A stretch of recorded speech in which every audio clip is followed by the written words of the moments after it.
シェラトン鹿児島の紹介の後は、思いっきり鹿児島観光の紹介です。今回はホテルから歩いて向かったので、歴史ロードたる道を通って、石井ふるさと館へ行きました。歴史ロード手前に、高麗橋という橋があるのですが、その橋の両サイドに街灯があります。島津斉彬が、富国強兵のため、海外に輸出をするために薩摩切子を作り始めます。薩摩は、金の採掘量が日本一で、金を利用して、綺麗な紅色を出すことができたそうです。この高麗橋の4カ所にある街灯は、実は薩摩切子で作られているんですよ。しかもお値段がエグい。1つ1000万円。4つで4000万円。歩いていくと、西郷隆盛生誕の跡地があります。そして、少し道は外れるのですが、ここのご近所には、名だたる偉人たち誕生の地が、こんなに密集するってくらいあります。井上義家や東郷平八郎など、梶谷町には、日本の歴史に影響を与えた偉人宅が多くありました。今回は時間があったのでゆっくり見てきましたよ。前回見れなかったシアターもちゃんと見て、映像系がかなり多くあるので見ながら過ごしました。ゆっくり見て、ところどころにあるゲームなどもして3時間ほどいました。資料や知識が多すぎて後半疲れてきました。カフェでも併設されていたらいいのですが、このまとめ表面白いですね。お二方とも当時の日本人男性の平均身長が155センチのところ178センチなんて、何を食べたらそんなに大きくなったんですかね。現在の日本人からしても高身長です。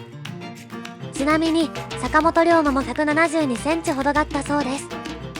坂本龍馬を見ると若かりし頃の志村けんを思い出すのは私だけでしょうか。昔の大河ドラマの一部が見れるブースもありました。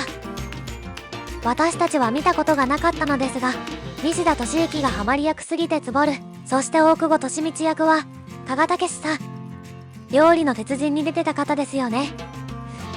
お二人とも若い。昭和のこういう土臭い映像が好き。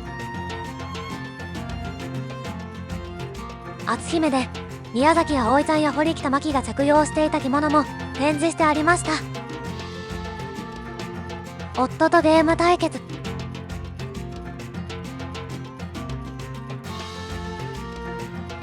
私ツンだ。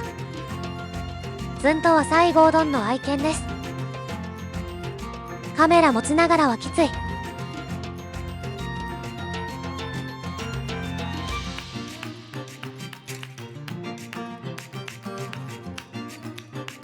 この後はシアターを見ました。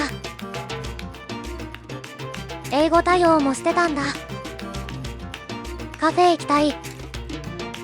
たっぷり楽しんだ後は石井ふるさと館から出て橋を渡った先にあるバス乗り場で鹿児島シティビューに乗ります。西郷洞窟に向かう途中に西郷銅像前を通るのですが、ここの銅像には愛犬ツーは連れていません。ツーを連れているのは東京の上野の西郷さんです。実は先に建てられたのは上野の西郷さん。上野の西郷隆盛像の除幕式で3番目の妻である西郷井戸さんが参加していました。その際にうち人はこべな人じゃなかとつぶやいたそうです。この一言から鹿児島で納得のいく西郷像を作ろうではないかと作り始めます。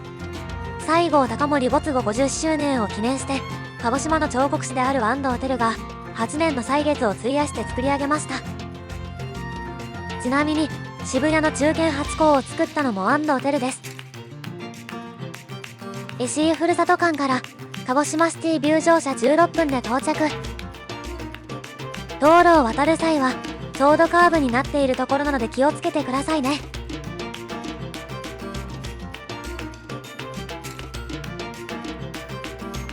手前の奥行きのある穴で明治10年9月19日から9月24日まで身を潜めていたようです。明治10年9月24日午前4時頃、白山を包囲した西部軍の一斉砲撃により西郷団は鼻と太ももに銃弾を受けます。西郷洞窟から坂を600メートルほど下ったところに西郷隆盛終焉の地があります。御年49歳だったそうです。49年間でとても濃い人生を歩んだのですね。さあ、塩山を折り返してきた鹿児島シティビューに乗り込みましょう。次は西郷南州検証館へ向かいます。西郷洞窟から鹿児島シティビュー乗車10分ほどで到着。西郷どんって実は写真嫌いで、本人の写真が一切ないそうです。おそらく私たちがよく見る西郷どんはエドワルド・清ソーネが描いた絵です。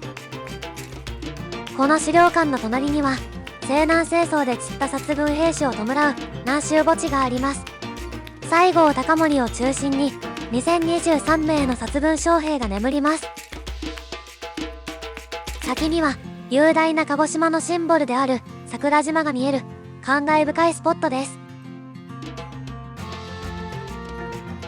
広場から規制が聞こえてきたので行ってみると、子供が剣術の練習をしていました。新選組も押されたと言われる次元流の稽古を生で見れたので嬉しかったです。ホテルで少し休憩してからおすすめの鹿児島シティビュー夜景コースの紹介です。日中使っていた鹿児島シティビューの1日券でも使えるし、1回190円を払っても利用できます。ただ、毎週土曜しか運行していないことに注意です。鹿児島シティビュー夜景コースの順路です。このコースですが、城山で夜景を見るだけかと思いましたが、ちゃんと解説上手なベテランガイド付きのコースですごかったです。190円でこのクオリティはすごいと思います。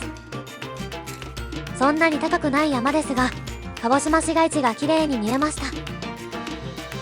ここでの滞在時間は15分ほどですが、ガイドさんも下車して最後までついてくれます。すべてのスポットをくまなく流暢な解説で案内してくれるので、1時間があっという間です。鹿児島最終日は桜島観光。桜島って実はもう島じゃないんですよ。知っていましたか？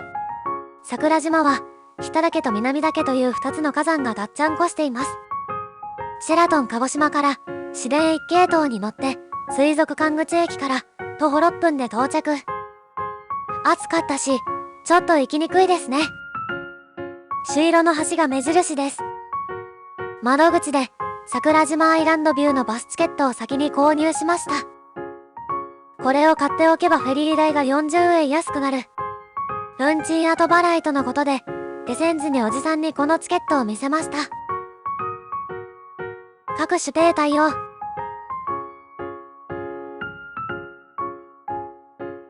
綺麗で立派な船ですね。甲板で海風を浴びるのが気持ちいい。これがマイクロナノバブルか。この船は一般車やバスも乗船できるんですね。いつか先頭で乗ってみたい。下船時、使う火をスクラッチしてないと200円取るぞとガチで怒られました。気をつけましょう。桜島アイランドビューバスは桜島一周はしません。西側の一部のみしか走ってないのでご注意。黒神埋没鳥居に行きたい方は島でレンタカー借りるか、レンタカーでフェリーに乗っていくか、レンタカーで陸がつながっている反対側から行くかですね。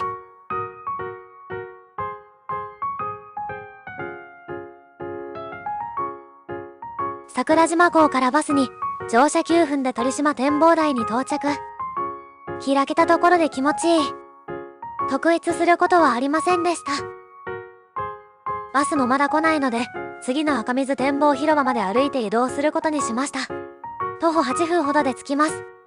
道中たぬき岩と名付けられた岩を発見。たぬきがワニに化けたのでしょう。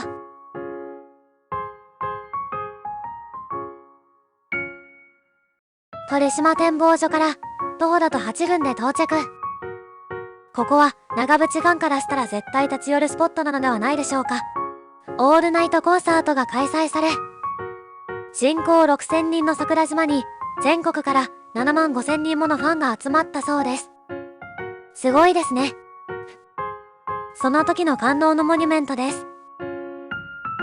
ここから次の湯の平展望所までは歩くと1時間30分ほどかかっちゃうのでバスで行きます。赤水展望広場からバス乗車時間30分。一般人が立ち入れる最も火山に近い展望所です。この時点で湯の平展望所に11時30分くらいに到着し11時40分出発しました。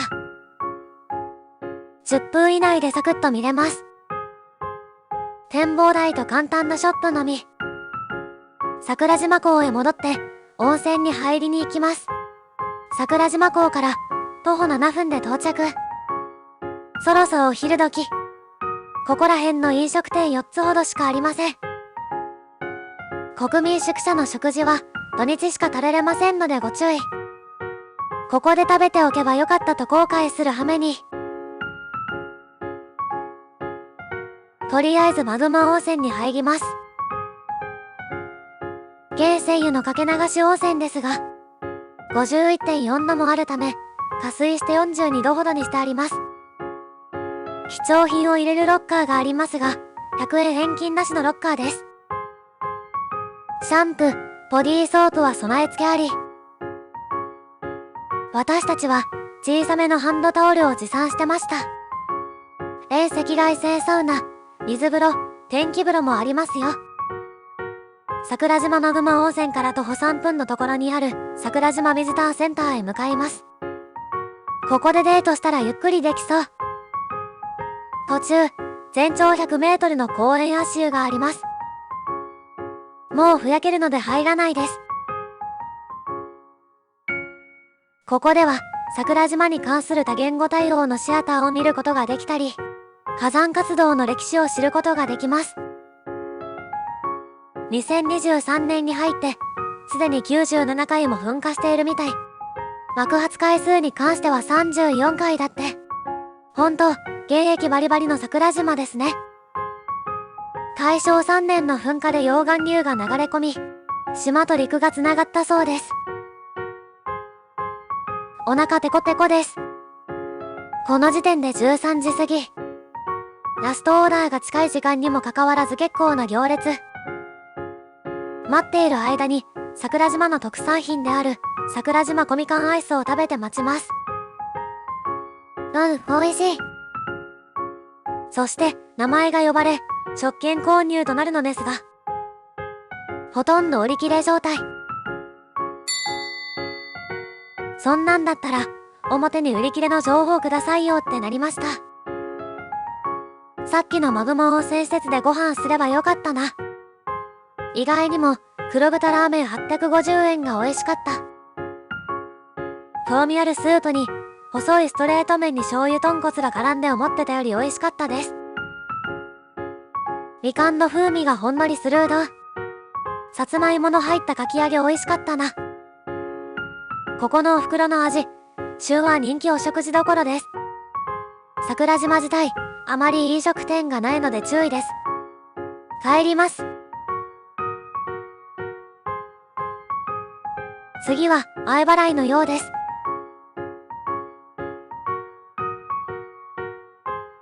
お、やぶきんさんといううどんそば屋さん発見。まだお腹を満たしていなかったのでラッキー。天ぷらうどん、600円。天ぷらうどんというか、かき揚げうどん。しっかりめの味の出汁に、柔らかめの麺です。あのオペラハウスのような建物は水族館です。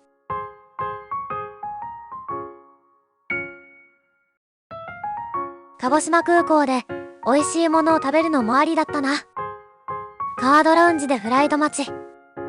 ここのバナナチップ美味しいですよ。よかったらいいねやチャンネル登録よろしくお願いします。ご視聴ありがとうございました。